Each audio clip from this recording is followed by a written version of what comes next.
All right, moving on for the moment about the big inauguration which has been done by Prime Minister Narendra Modi. He inaugurated the strategically important all-weather Atal Tunnel today, and Vishnu Som is with us for more on that. Vishnu. This is a very important tunnel. It's called the Atal Tunnel. It's under the Rohtang Pass in Himachal Pradesh. It's an absolutely critical project, and I'll tell you why. Access to Ladakh during the is actually through two routes. One route is through Srinagar, which goes over the Zojila Pass, which is a very high-altitude pass. And the other access is through Manali, which goes through the high-altitude Rohtang Pass. Now, in the winter, for several months, both the Zojila Pass and the Rohtang Pass are covered in snow. And therefore, the entire Ladakh region is essentially cut off, which is why year after year, for decades on end, there is this elaborate exercise in stocking provisions in both of these areas to ensure that for the months of winter, these areas are secured in terms of supplies. And of course, the Air Force also operates.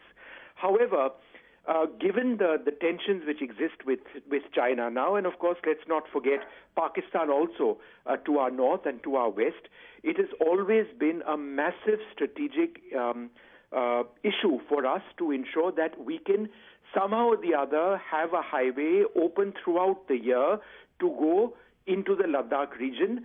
And that is now possible with this Atal Tunnel, whereby you no longer go up the Rohtang Pass, but nearby at the base of the pass itself is the Atal Tunnel. It goes into the mountain face, and therefore it ensures all-year road access on this stretch into Ladakh.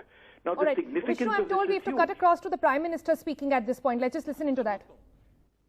देश की रक्षा करने वालों की जरूरतों का ध्यान रखना, उनके हितों का ध्यान रखना हमारी सरकार की सर्वोच्च प्राथमिकता में से एक है। हिमाचल प्रदेश के हमारे भाइयों बहनों को आज भी याद है कि वन रैंक वन पेंशन को लेकर पहले की सरकारों का क्या बर्ताव था। 4 दशकों तक हमारे पूर्व फौजी भाइयों को सिर्फ वायदे ही किए गए, कागजों में सिर्फ 500 करोड़ रुपए दिखाकर ये लोग कहते थे कि वन रैंक वन पेंशन लागू करेंगे, लेकिन किया फिर भी नहीं। आज वन रैंक वन पेंशन का लाभ देश के लाखों पूर्व फौजियों को मिल रहा है।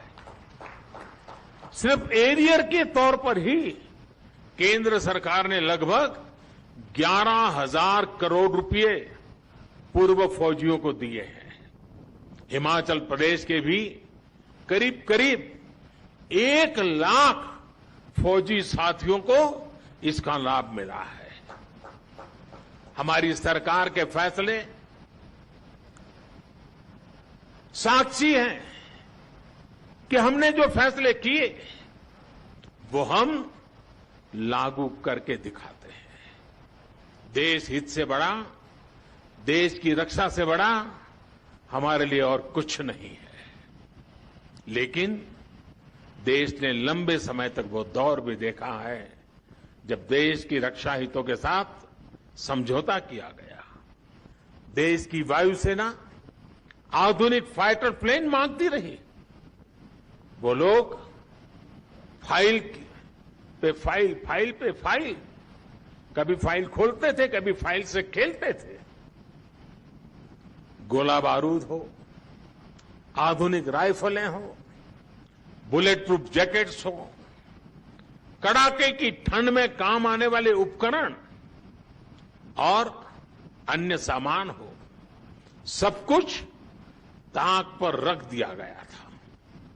एक समय था जब हमारी ऑर्डिनेंस फैक्ट्रियों की ताकत अच्छों के होश उड़ा देती थी, लेकिन देश की ऑर्डिनेंस फैक्ट्रियों को अपने हाल पर छोड़ दिया गया। देश में स्वदेशी लड़ाकू विमानों, हेलीकॉप्टरों के लिए HAL जैसी विश्व स्तरीय संस्था बनाई गई, लेकिन उसे भी मजबूत करने पर उतना ध्यान नहीं दिया गया। बरसों तक सत्ता में बैठे लोगों के स्वार्थ ने हमारी सैन्य क्षमताओं को मजबूत होने से रोका है, उसका नुकसान किया है। जिस तेजस लड़ाकू विमान पर आज देश को गर्व है, उसे भी इन लोगों ने डिब्बे में बंद करने की तैयारी कर ली थी। ये थी इन लोगों की सच्चाई, ये है इन लोगों की सच्चाई। साथियों, अब आज देश में ये स्थिति बदल रही है। देश में ही आधुनिक अस्त्र शस्त्र बने, मेक इन इंडिया हथियार बने, इसके लिए बड़े रिफॉर्म्स किए गए हैं। लंबे इंतजार के बाद चीफ ऑफ डिफेंस स्टाफ की व्यवस्था अब हमारे सिस्टम का हिस्सा है। इससे देश की सेनाओं की आवश्यकताओं के अनुसार प्रोक्योरमेंट और प्रोडक्शन दोनों में बेहतर समन्वय स्थापित हुआ है। अब अनेक ऐसे साजो सामान हैं जिनको विदेश से मांगने पर प्रतिबंध लगा दिया गया है। वो सामान अब सिर्फ भारतीय उद्योगों से ही खरीदना जरूरी कर दिया गया है। साथियों, भारत में डिफेंस इंडस्ट्री में विदेशी निवेश और विदेशी तकनीक आ सके, इसके लिए अब भारतीय संस्थानों को अनेक प्रकार के प्रोत्साहन दिए जा रहे हैं। जैसे जैसे भारत की वैश्विक भूमिका बदल रही है, हमें उसी तेजी से, उसी रफ्तार से अपने इंफ्रास्ट्रक्चर को, अपने आर्थिक और सामरिक सामर्थ्य को भी बढ़ाना है। आत्मनिर्भर भारत का आत्मविश्वास आज जनमानस की सोच का हिस्सा बन चुका है। अटल टनल इसी आत्मविश्वास का प्रतीक है। एक बार फिर मैं आप सभी को, हिमाचल प्रदेश को और लेह लद्दाख के लाखों साथियों को बहुत बहुत बधाई और बहुत बहुत शुभकामनाएं देता हूं। हिमाचल पर मेरा कितना अधिकार है ये तो मैं नहीं कह सकता हूं, लेकिन हिमाचल का मुझ पर बहुत अधिकार है। आज के इस कार्यक्रम में समय बहुत कम होने के बावजूद भी हमारे हिमाचल के प्यार ने मुझ पर इतना दबाव डाल दिया, 3 कार्यक्रम बना दिए। इसके बाद मुझे और 2 कार्यक्रम में बहुत ही कम समय में बोलना है और इसलिए मैं यहां विस्तार से न बोलते हुए कुछ बातें 2 और कार्यक्रम में भी बोलने वाला हूं। लेकिन कुछ सुझाव मैं यहां जरूर देना चाहता हूं। मेरे सुझाव भारत सरकार के रक्षा मंत्रालय के लिए भी हैं, भारत सरकार के शिक्षा मंत्रालय के लिए भी है और बीआरओ के लिए स्पेशली भी है। एक, ये टनल का काम अपने आप में इंजीनियरिंग की दृष्टि से, वर्क कल्चर की दृष्टि से यूनिक है। पिछले इतने वर्षों में, जब से इसका डिजाइनिंग का काम शुरू हुआ, कागज पे लिखना शुरू हुआ, तब से लेकर कब तक, अब 1000-1500 लोग ऐसे छांटे, मजदूर भी हो सकता है और टॉप व्यक्ति भी हो सकता है।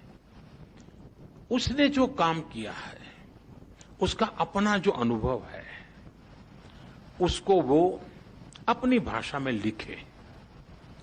एक 1500 लोग पूरी प्रोसेस को अगर लिखेंगे, कब क्या हुआ, कैसे हुआ, एक ऐसा डॉक्यूमेंटेशन होगा जिसमें ह्यूमन टच होगा। जब हो रहा था तब वो क्या सोचता था, कभी तकलीफ आई तो उसको क्या लगा। एक अच्छा डॉक्यूमेंटेशन, मैं एकेडमिक डॉक्यूमेंटेशन नहीं कह रहा हूं, ये वो डॉक्यूमेंटेशन है जिसमें ह्यूमन टच है। किसी मजदूर काम करता होगा, उस दिन खाना नहीं पहुंचा होगा, कैसे काम किया होगा, उस बात का भी बड़ा महत्व होता है। कभी कोई सामान पहुंचने वाला होगा, बर्फ के कारण पहुंचा नहीं होगा, कैसे काम किया होगा। कभी कोई इंजीनियरिंग चैलेंज आया होगा, कैसे किया होगा। मैं चाहूंगा कि कम से कम 1500 लोग हर स्तर पे काम करने वाले 5 पेज, 6 पेज, 10 पेज अपना अनुभव लिखे। किसी एक व्यक्ति को जिम्मेवारी दीजिए, फिर उसको थोड़ा ठीक ठाक करके लैंग्वेज वगैरह करके एक डॉक्यूमेंटेशन करना चाहिए। और छापने की जरूरत नहीं है, डिजिटली बना देंगे तो भी चलेगा। दूसरा, मेरा शिक्षा मंत्रालय से आग्रह है कि हमारे देश में जितने भी टेक्निकल और इंजीनियरिंग से जुड़े यूनिवर्सिटीज हैं, उन यूनिवर्सिटीज के बच्चों को केस स्टडी का काम दिया जाए और हर वर्ष एक एक यूनिवर्सिटी से 8-10 बच्चों के एक बैच यहां आए। केस स्टडी ये कैसे कल्पना हुई, कैसे बना, कैसे चुनौतियां आई, कैसे रास्ते निकाले, और दुनिया में सबसे ऊंची और सबसे लंबी जगह पे विश्व में नाम कमाने वाली इस टनल का इंजीनियरिंग नॉलेज हमारे देश के स्टूडेंट्स को होना ही चाहिए। इतना ही नहीं, ग्लोबली भी मैं चाहूंगा एमईए के लोग कुछ यूनिवर्सिटीज को इनवाइट करें, वहां की यूनिवर्सिटी केस स्टडी के लिए यहां आए, प्रोजेक्ट के रूप में स्टडी करें। दुनिया के अंदर हमारे इस ताकत की पहचान होनी चाहिए, विश्व को हमारी ताकत का परिचय होना चाहिए। सीमित संसाधनों के बाद भी कैसे अद्भुत काम वर्तमान पीढ़ी के हमारे जवान कर सकते हैं, इसका ज्ञान दुनिया को होना चाहिए। और इसलिए मैं चाहूंगा कि रक्षा मंत्रालय, शिक्षा मंत्रालय, एमईए, बीआरओ सब मिलकर के एक प्रकार से लगातार ये एजुकेशन का हिस्सा बन जाए। टनल का काम हमारी एक पूरी नई पीढ़ी से तैयार हो जाएगी। तो टनल एक इंफ्रास्ट्रक्चर बनेगा, लेकिन मनुष्य निर्माण भी एक बहुत बड़ा काम होता है। हमारे उत्तम इंजीनियर बनाने का काम भी ये टनल कर सकती है, और उस दिशा में भी हम काम करें। मैं फिर एक बार आप सबको बहुत बहुत बधाई देता हूं, बहुत बहुत धन्यवाद देता हूं, और मैं उन जवानों का अभिनंदन करता हूं जिन्होंने इस काम को बखूबी निभाया है, बखूबी पूरा किया है और देश का मान बढ़ाया है। बहुत बहुत धन्यवाद।